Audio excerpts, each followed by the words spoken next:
Welcome back student. This is the fourth lecture on cost accounting and we were discussing pricing of material issued कि जो material issue हो रहा है store department की तरफ से प्रोडक्शन डिपार्टमेंट को, उसकी कैसे हमें प्राइसिंग करनी है, how to calculate the cost of the issued material to the production department from the store department and we were discussing actual price and purchase price method. Under actual price and purchase price we have already discussed first in first out method and last in first out method, यानी कि FIFO method and LIFO method हम already discuss कर चुके हैं कि under FIFO method हम कैसे pricing निकालेंगे, कैलकुलेट करेंगे, और अंडर लीफो मेथड हम कैसे प्राइसिंग को कैलकुलेट करेंगे। फीफो मेथड में हमने डिस्कस किया था कि जो माल पहले आया है उसको हम पहले इशू करेंगे, और लीफो मेथड में हमने डिस्कस किया था कि जो माल बाद में आया है उसको हम पहले इशू करेंगे, यानी कि जो लॉट हमने लास्ट में परचेज किया that will be issued first, and under FIFO method we assume that the lot that has been received first will be issued first, कि जो हमने पहले ख़रीदा है उसे पहले इशू करेंगे। ये हम एज्यूम करते हैं फीफो मेथड में, और लीफो मेथड में हम एज्यूम करते हैं कि जो माल हमने बाद में ख़रीदा है उसको आप पहले इशू करोगे। अब आज तीसरा मेथड है हाईएस्ट इन फर्स्ट आउट, यानी HIFO method. This is the third method under actual cost and purchase price method, that is called highest in first out method। ये फीफो और लीफो दोनों से डिफरेंट है। It is entirely different from the LIFO method and FIFO method. FIFO और LIFO दोनों से different है। किस तरीके से डिफरेंट है? हाईएस्ट मतलब सबसे ज़्यादा, यानी हाईएस्ट इन फर्स्ट आउट का मतलब है कि जिस माल को सबसे ज़्यादा प्राइस पर परचेज किया गया है उसको आप पहले इशू करोगे, और उसके बाद उससे कम वाली प्राइस का इशू करोगे। इसी तरीके से इसमें ये सिस्टम चलता है। किसमें? Highest in first out method में। Highest in first out method में जिस माल को आपने सबसे महंगा परचेज किया है, पहले या बाद से मतलब नहीं है, यहाँ समझना कि पहले आया बाद में आया, it doesn't matter in case of highest in first out method। highest in first out method explains that the raw material issued at the costliest price that shall be issued first, यानी कि जो सबसे महंगी price पे हमने purchase किया है उसको आप जो है सबसे पहले इशू करोगे, और उसके बाद उससे कम वाला, उसके बाद उससे कम वाला, और इसी तरीके से आप इसमें जो है इशू की जो चेन है वो चलती है। ठीक है ना? तो अब इसमें एक हम इलस्ट्रेशन करेंगे, वो इलस्ट्रेशन समझ लीजिए और उसको भी सॉल्व करेंगे, उससे आपको क्लियर हो जाएगा। क्या है इस, मैं इलस्ट्रेशन लिखता हूँ कि from the following information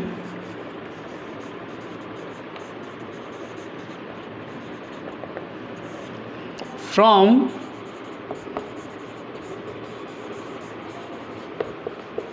the following information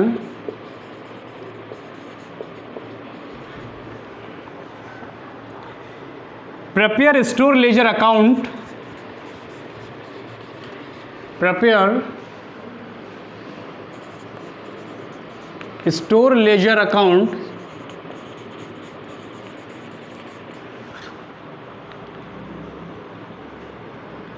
prepare store ledger account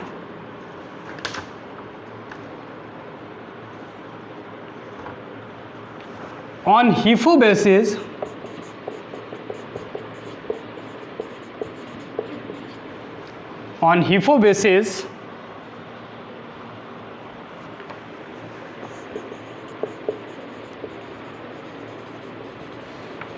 for the month of February 2010 and also find out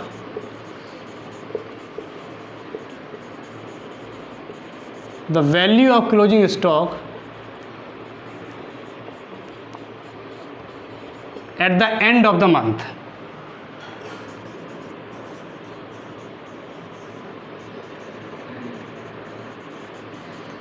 ठीक, हमें हीफो बेसिस पर स्टोर लेजर अकाउंट बनाना है और मंथ के लास्ट में आपको क्लोजिंग स्टॉक की वैल्यू भी कैलकुलेट करनी है।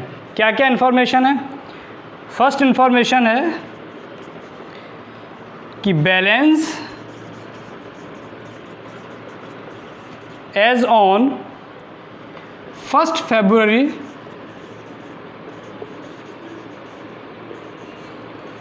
2010 500 units at the rate rupees 10 per unit। ठीक, सेकेंड इंफॉर्मेशन है 2 Feb को क्या हुआ? Purchased 600 units at the rate rupees 12 per unit। फिर नेक्स्ट इंफॉर्मेशन है 5 Feb क्या हुआ है? Issued 800 units. फिर नेक्स्ट इंफॉर्मेशन है 10 Feb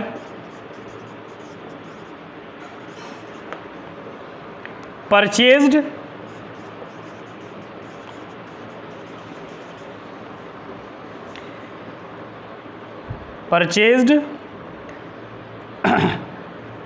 'कितना दिया है ये? 700 units at the rate rupees 13 per unit. And fifth information है 15 Feb issued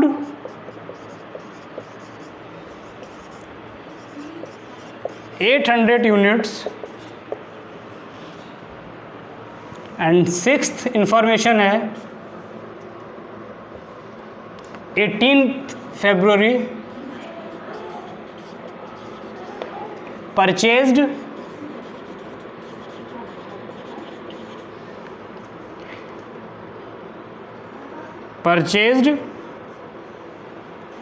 800 units at the rate rupees 11 per unit। and the last information is 28th Feb issued 900 units। These are the information, those have been furnished, and on the basis of these information we have to prepare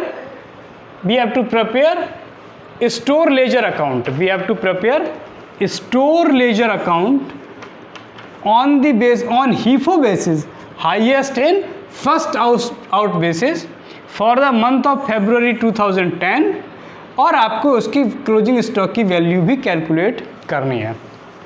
एक बात और समझ लेना कि HIFO method के basis पर जो intention होती है किसी भी मैनेजमेंट की या मैन्युफैक्चरिंग कंसर्न की, वो ये होती है कि जो क्लोजिंग स्टॉक की वैल्यू है वो मिनिमम रखी जाए। क्यों मिनिमम? क्यों होगी मिनिमम? इसलिए होगी क्योंकि जो हाईएस्ट रेट पे आपने परचेज़ किया है उसको तो आप इशू करते जा रहे हो, तो आपके पास बचेगा क्या? आपके पास बचेगा जो मिनिमम प्राइस का रॉ मटेरियल है that will be maintained as the closing stock at the end of the particular time period। कि पर्टिकुलर टाइम पीरियड के एंड पर आपके पास बचेगा मिनिमम प्राइस का रॉ मटेरियल। सो क्लोजिंग स्टॉक की जब वैल्यूएशन होगी, so that valuation of closing stock will be of minimum, right? क्योंकि जो महंगा है, जो कॉस्टलियर प्राइस पर जो आपने परचेज किया रॉ मटेरियल, वो तो आप already you have already issued, ठीक है ना। तो आपके पास मिनिमम वैल्यू का क्लोजिंग स्टॉक ही रहता है किसके किसके किसके under, highest in first out method के अंडर। तो इस इलस्ट्रेशन को आप नोट कर लीजिए और उसके बाद मैं इसको साफ कर देता हूँ और फिर इसका हम स्टोर लेजर अकाउंट प्रिपेयर करते हैं। तो आप इसको जो है नोट कर सकते हैं, मैं अब इसको साफ कर रहा हूँ, ठीक है।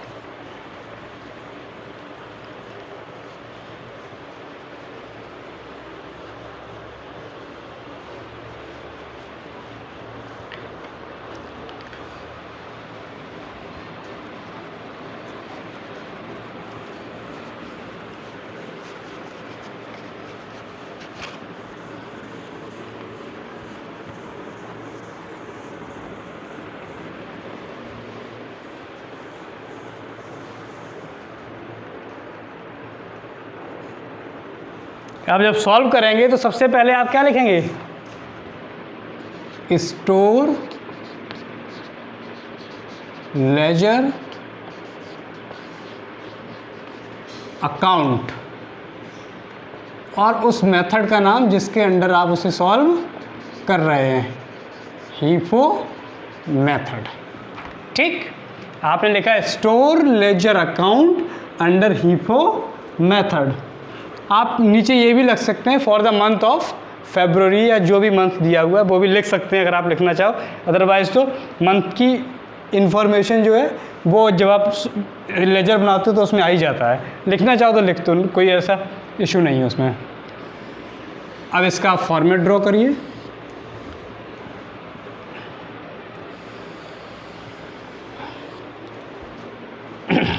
सबसे पहले कॉलम में लिखते हैं क्या, डेट, फिर एक ऐसे सेमीकोलन ड्रॉ करते हैं। ठीक,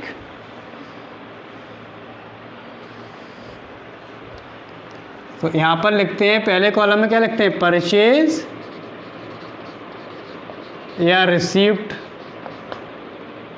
ठीक है ना। दूसरे कॉलम में क्या लिखते हैं, इशू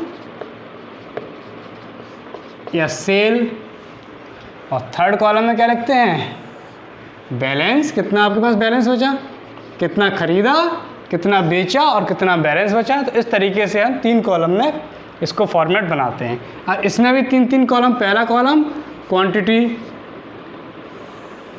दूसरा column rate per unit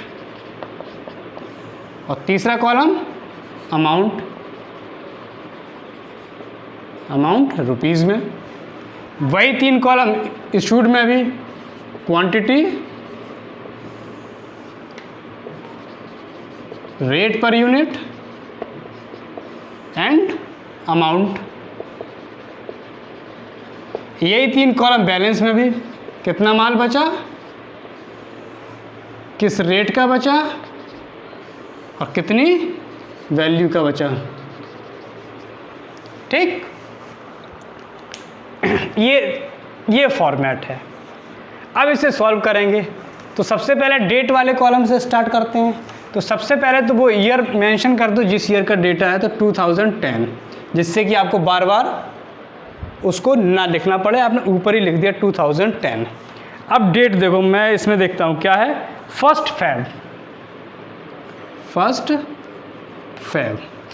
Feb को क्या एक्टिविटी हुई है, बैलेंस है, balance as on 1 Feb 2010 500 units, ठीक है ना।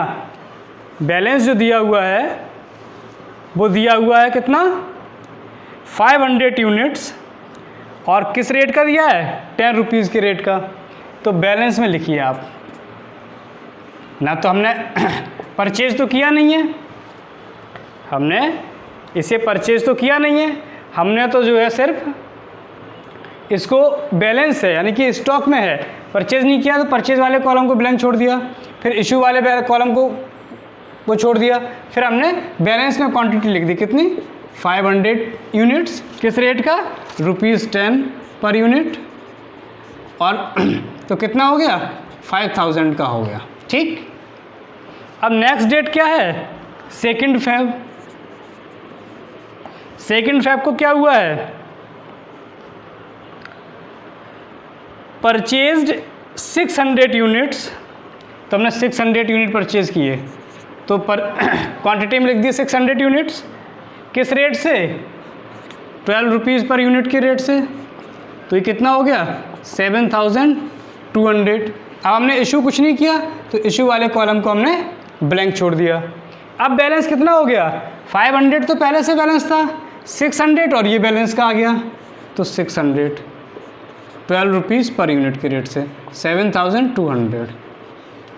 ये आपके पास अब दो बैलेंस हो गए और दो रेट, ये दो लॉट हो गए और ये दो रेट के बैलेंस हो गए, एक 10 रुपये के रेट वाला और एक 12 रुपये के रेट वाला।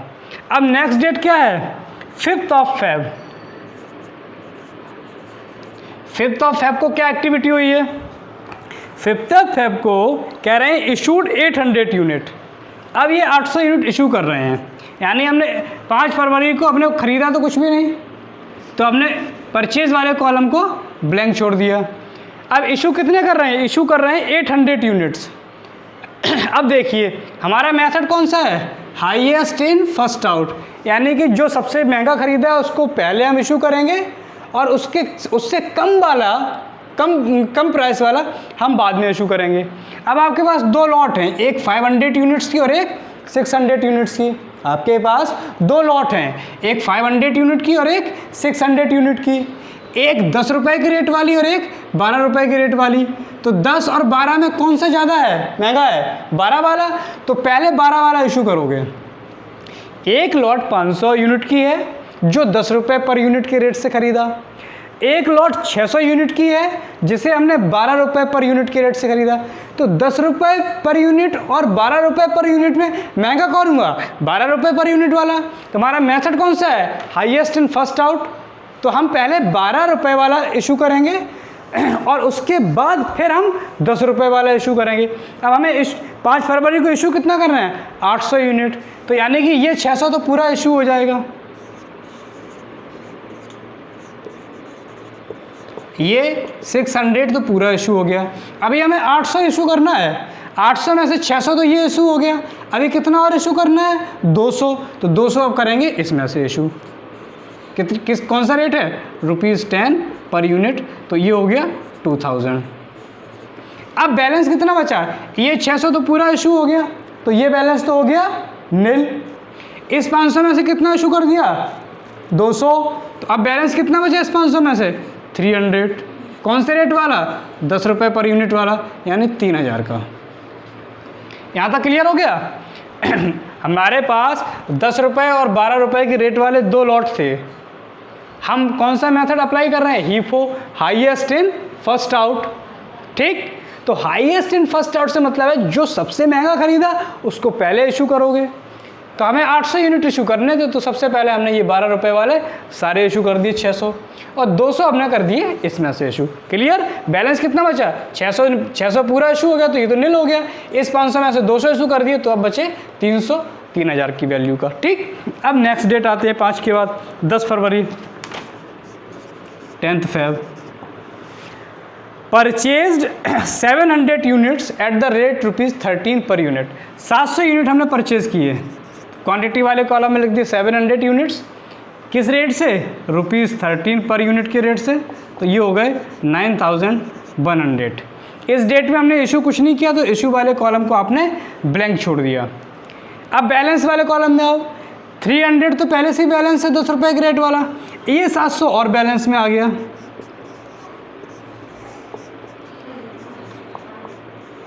अब आपके पास दो बैलेंस हो गए, एक 300 यूनिट्स का जो 10 रुपये के रेट वाला है, ठीक, और एक 700 यूनिट का बैलेंस जो 13 रुपीज़ का है। अब 10 रुपये और 13 रुपये, अब आपके पास दो लॉट हो गए, एक जो 10 रुपये के रेट वाला है और दूसरा जो 13 रुपये के रेट वाला है। अब 10 और 13 में महंगा कौन है? 13 वाला। तो अब जो इशू होगा वो पहले 13 वाले में से इशू होगा, उसके बाद 10 में से होगा। क्यों? क्योंकि 13 वाला महंगा है 10 वाले से। और हम मेथड कौन सा अप्लाई कर रहे हैं? HIFO, highest in first out method. Clear? तो नेक्स्ट डेट देखते हैं क्या है। अब है 15 फरवरी, 15th Feb। तो डेट लिख दो 15th Feb। क्या हुआ 15 फरवरी को? Issued 800 unit, issued 800 unit. तो परचेज कुछ नहीं किया, इसको हमने ब्लैंक छोड़ दिया। अब 800 यूनिट हमें इशू करने हैं, हमारे पास 2 लॉट हैं, एक 700 यूनिट का जो 13 रुपये पर यूनिट के रेट का है, और एक 300 यूनिट की जो 10 रुपये पर यूनिट के रेट से है। हमें इशू कितने करना है? 800। तो 800 के लिए 700 तो ये पूरा इशू हो जाएगा। पहले तो ऐसे ही इशू करोगे क्योंकि ये महंगा है। 13 इज ग्रेटर देन 10, तो पहले 13 रुपये वाला पूरा इशू कर दो, तो ये 700 पूरे यूनिट इशू हो जाएंगे। ठीक, अब 800 इशू करने थे, उसमें 700 तो ये इशू हो गए। अब कितने और इशू करने हैं? 100। अब 100 इसमें से इशू हो, क्योंकि ये तो पूरा इशू हो गया। 100 कर दिए इस 300 में से इशू, किस क्या रेट से? ₹10 पर यूनिट के रेट से, यानी 1000। अब बैलेंस कितना बचा? ये 700 तो पूरा इशू हो गया, तो ये बैलेंस तो हो गया 0। इस 300 में से कितने इशू कर दिए? 100, तो कितना बचा? 200। किस रेट का? 10 रुपीज़ पर यूनिट के रेट से, कितना? 2000 का। क्लियर? अब नेक्स्ट डेट पे चलते हैं। फिर है 18 फेब। 18 फेब को क्या हुआ है? Purchase 900 units at the rate ₹11 per unit. Purchased 900 unit at the rate ₹11 per unit. तो कितना परचेज किया? 900 यूनिट, 11 रुपये पर यूनिट के रेट से, कितना हो गया? 9900। इस डेट में हमने इशू कुछ नहीं किया, तो इसको ब्लैंक छोड़ दिया। अब बैलेंस कितना बचा? 200 का बैलेंस पहले से ही है, 900 का बैलेंस और आ गया।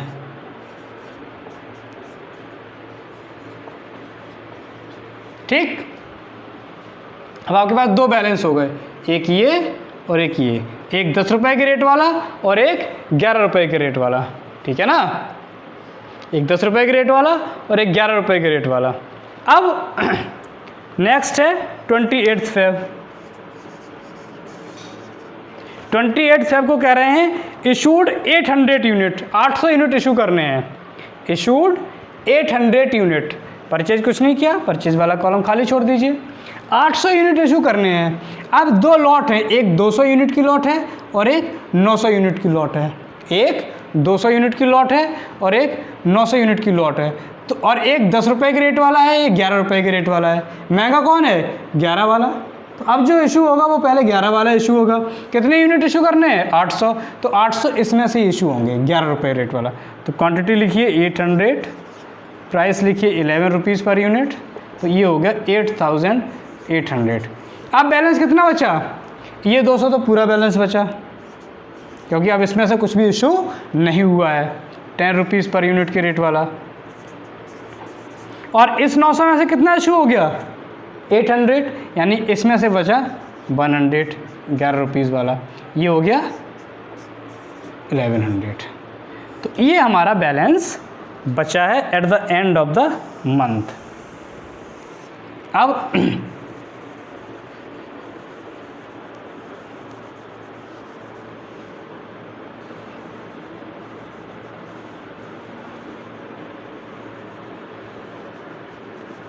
आप इसे कंक्लूड करोगे, इसका मतलब क्लोजिंग स्टॉक की वैल्यू निकालोगे।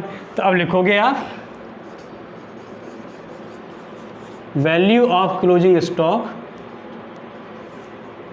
On 28 Feb 2010।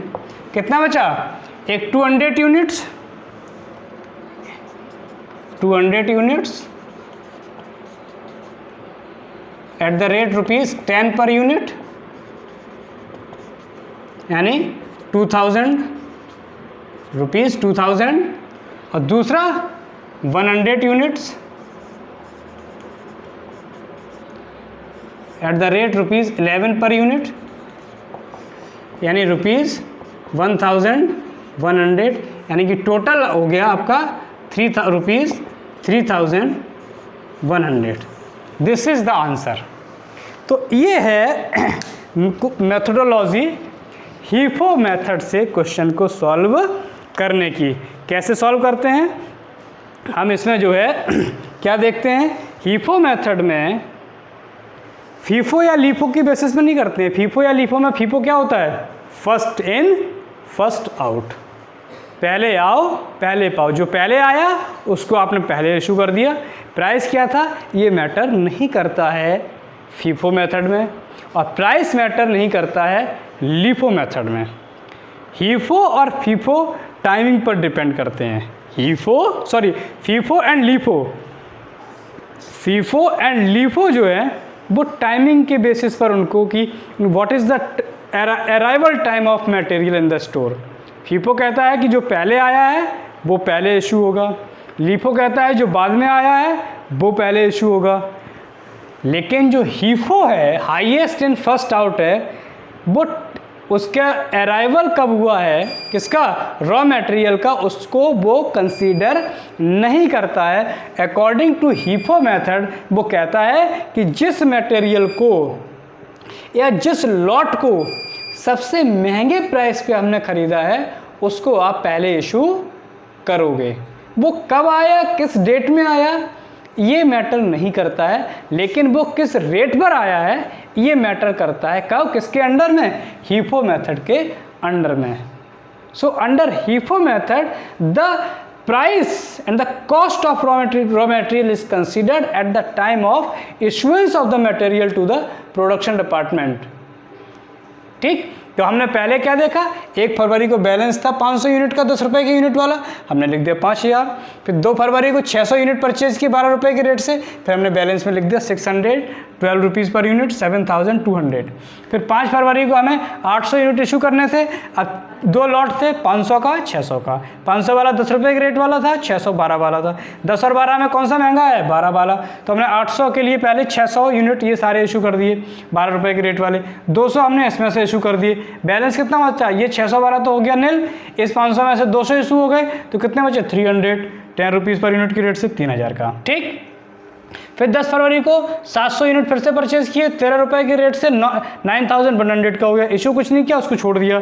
अब बैलेंस कितना हो गया, 300 का बैलेंस पहले से था, 700 का बैलेंस और हो गया 30 रुपीज़ पर यूनिट के रेट से 9100। अब आपके पास 2 लॉट हो गए 300 700, 10 rupees per unit 13 rupees per unit. 15 फरवरी 15 फेब को परचेज कुछ नहीं किया, ब्लैंक छोड़ दिया।